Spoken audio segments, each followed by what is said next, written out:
Of course we care about everything else in the masjid.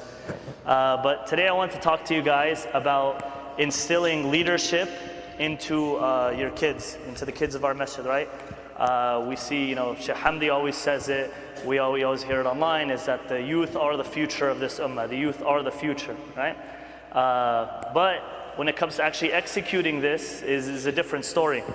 So 2 weeks ago we had a camp for youth 18 and up, and during the camp we did a leadership workshop, and through the research I saw that there's many stuff that that happens naturally when creating leaders, and there's many opportunities that we're missing with our youth, where there's so many new leaders that can be created if we actually take the opportunity to put the effort in to teach them and stuff like that.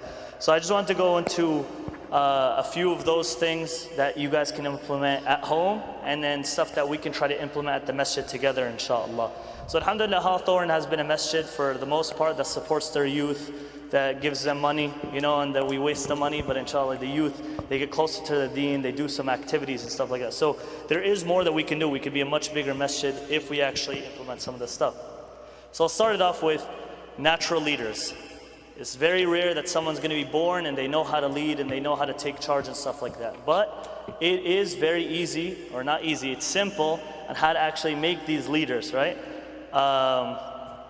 And you could develop them, even no matter how shy or awkward the kid is or a little bit weird, you can still work with them to make them, right up there running around showing everyone what to do.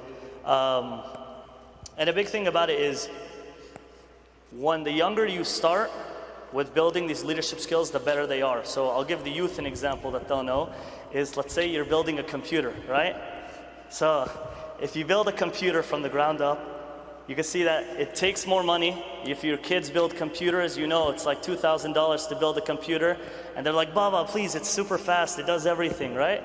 And it takes some time, but when they actually finish building it, sure, they spent $2,000 more than a cheaper laptop, but it is a much better system. Same thing with the kids, is if you start them off when they're young, even if they're gonna mess something up, if you tell them, sign up for your own dentist appointment, and they forget to, and they get a cavity and their teeth fall out, it's bad for them right now, but in the future they'll learn the responsibility.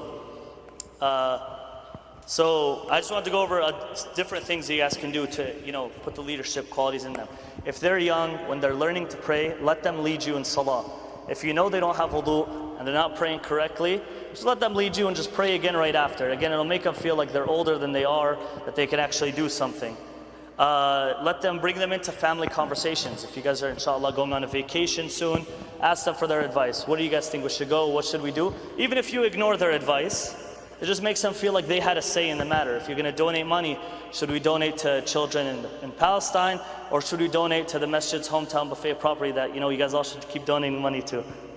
And then if you have multiple kids, it's even easier too. I know the oldest kid doesn't like their little siblings, but when you give them responsibility, take care of your siblings, make sure they do their homework, make sure they're behaving at the masjid, that again, even if they're only leading 2-3 kids, when they grow older, this will be better. And I see this whenever we have kids in our program, is when I see their parents give them responsibility, when I assign them a task, if it's the kids program where I say, pass out the plates, bring the food from the kitchen, help cook and stuff like that. The kids that are older, the parents give them responsibility, they're more likely to do it.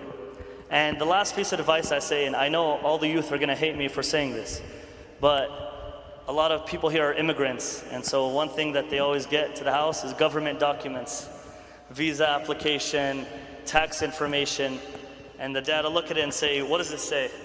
And you have to read it and you have to figure it out, and you don't understand, the kids don't understand it, but letting them read it, again, gives them another sense of responsibility, that they're important in the family, that if I'm here showing my dad or showing my mom or filling out this application for them, even though they can do it, you can do it yourself, it still makes them feel like they understand the world. And if you guys don't do this, or don't give them responsibility, you'll see like a lot of the youth who are in college or older, who don't know how to drive, don't know how to let's say change their oil, change their tires, don't know how to sign up for financial aid, and they just rely on the parents the whole time. If something happens to you, khalas, the kids are gone, So that's why you gotta, it's a struggle, but so you have to do it. Now the last thing I want to say is I want to build the 3 goals we have with building the leaders, right? Is you have to build a leader or a person who has good morals. So even if they are good leaders and they know how to lead, if they don't have good morals, they'll lead you to haram, right? Do some bad stuff. Is efficient, even if you're a leader and you're smart, if you do stuff too slowly, you're gonna miss out a lot of opportunities. And the last one is good goals. Ask your kid what his goals are. What are your goals for them? What are their goals? If they just say, I want to go home and play on the PlayStation, not a good goal. They say, I want to go home, I want to learn something new. In a year from now, I want to memorize 5, 10, 30 surahs. I want to go learn the Arabic language. I want to get stronger. Is good goals for them to have instead of just, I want to finish, again, this is just a youth reference, I want to finish the battle pass. That's basically it. But actually, that's just the thing, is, make it easier on us. This is something we work together on. When you bring your children to the masjid to volunteer, we give them opportunities, but the masjid is only in the masjid, right? When it comes to at home, you give them the responsibility, but we build off each other, and inshallah, next generation will give shorter khatiras than me, inshallah. Jazakallah khairan.